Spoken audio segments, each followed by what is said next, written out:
اس لیے میں سمجھتا ہوں کہ یہ وہ مقصد ہے جو کہ جس طرح میں نے کہا سیاست سے بڑا مقصد ہے, اور انشاءاللہ اس کے لیے ہم نے اپنا دروازہ کھٹکھٹایا ہوا ہے کورٹ کا, اور مجھے پورا یقین ہے کہ انشاءاللہ اللہ تعالیٰ اس ہمیں سپروو کرے گا, اور اگر یہاں سے نہیں ہوتا تو انشاءاللہ سپریم کورٹ جانا پڑا وہاں بھی جائیں گے انشاءاللہ, تاکہ آخر تک جا کے اپنا حق حاصل کر سکے. اور مجھے بڑی خوشی ابھی مجھے اطلاع ملی ہے کہ میں نے کل جا کے کچھ وکلاء سے بات کی تھی, اپنا بار جو ہے حسن عبدال کا جو بار ہے, تو حسن عبدال بار نے آج صبح ہماری اس آئینی پٹیشن کے حق میں ایک قرارداد منظور کر لی ہے, اور انشاءاللہ وہ اٹک بار کو بھی دیں گے تاکہ یہ تمام بار اور تمام سیاسی پارٹیاں, میں شکریہ ادا کرتا ہوں اشرف صاحب کا جنہوں نے یہاں پر بتایا کہ انشاءاللہ یہ پیپلز پارٹی کے اندر اس بات کو اٹھائیں گے اور پارٹی کو قائل کریں گے. اسی طرح باقی امیدواروں کو بھی چاہیے, چاہے وہ نون سے ہوں, چاہے وہ آئی پی پی سے ہوں, اپنی اپنی پارٹیوں میں جا کر یہ بات کریں کہ ہم آپ کی پارٹی کے ساتھ تب ہیں جب آپ ہمارے ضلع کے عوام کے ساتھ ہیں, اور یہ ہے ہمارے ضلع کے عوام کا آئینی حق جو کہ آپ نے ہمیں لے کر دینا ہے. تو انشاءاللہ میں سمجھتا ہوں کہ ہمارے اب تک کے لوگ اس چیز پر ضرور متحد ہوں گے. آج میں نے نون والوں کو بھی یہاں پر دعوت دی تھی, وہ ان کے آج ٹکٹوں کی آج کل بیچتی ٹکٹ ہے نا نون والا, تو بانٹ رہے ہوتے, تو اس کے لیے وہ وہاں پر گئے ہوئے اسلام آباد, اس لیے نہیں آ سکے. اور میں سمجھتا ہوں کہ اس چیز پہ ہمیں اکٹھا ہونا چاہیے. سیاست اور الیکشن ہم ایک دوسرے کے خلاف کر سکتے ہیں, لیکن عوام کے حق کے لیے تمام پارٹیوں کو اکٹھا ہونا چاہیے, تمام بات کو اس کو سپورٹ کرنا چاہیے, تاکہ جو ہمارے جج صاحب ہیں ان کو بھی پتہ لگے کہ اٹک کے عوام بھی یہ چاہتے ہیں. یہ صرف ایک شخص پٹیشن لے کر نہیں آ گیا, بلکہ اٹک کے عوام یہ چاہتے ہیں کہ ان کو یہ آئینی حق جو کہ ان کا آئین میں لکھا ہوا ہے ان کو ملے اور اپنے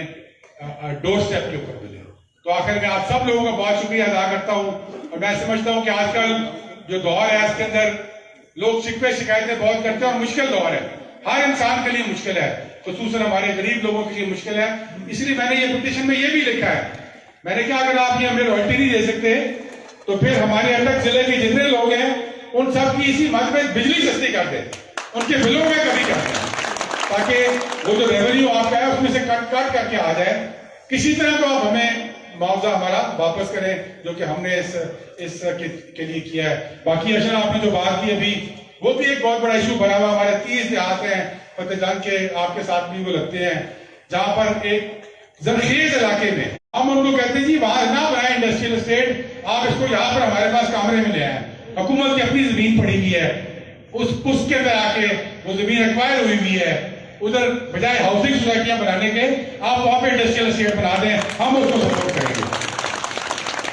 اسی طرح ہمارے کامرے گاؤں کے کچھ لوگ ہیں, 10 دیہات ہیں, ان کا بھی ایک ایشو تھا, تو اس پہ بھی ہم نے ان سے بات کی ہے کہ جی آپ اس چیز کو چیک کرائیں. سروے آف پاکستان سے بھی بات کی ہے کہ جو نوٹیفیکیشن ہوا ہوا ہے اس نوٹیفیکیشن کے مطابق آپ وہاں پر چھاؤنی کی باؤنڈری لگائیں, اس کو آگے نہ بڑھائیں, تاکہ جو لوگوں کو ناحق اس میں تنگ نہ کیا جائے. تو یہ سارے کلیکٹیو ایشوز ہیں, لیکن سب سے بڑا ایشو ہمارے یہ 2 ایشوز ہیں. ایک یہ کہ گیس ہمارے 35 دیہات کو آئین کے شیک 158 کے تحت دی جائے, اور دوسرا یہ کہ رائلٹی اس ضلع کو آئین کی شیک 161 کے تحت دی جائے. تو آپ سب بھائیوں کا بہت شکریہ. اور اس کالے دور کے اندر میں صرف یہ بات کرنا چاہتا ہوں کہ انسان کو اپنی کوشش کرنی چاہیے بھلائی کرنے کے لیے, اور اللہ تعالیٰ اس میں ہمیشہ مدد ڈالتا ہے. کیونکہ جو بات ہے کہ شکوہ ظلمت شب سے تو کہیں بہتر تھا اپنے حصے کی کوئی ایک شمع جلا دی ہوتی, تو ہم نے اپنے حصے کی شمع جلا دی. بڑی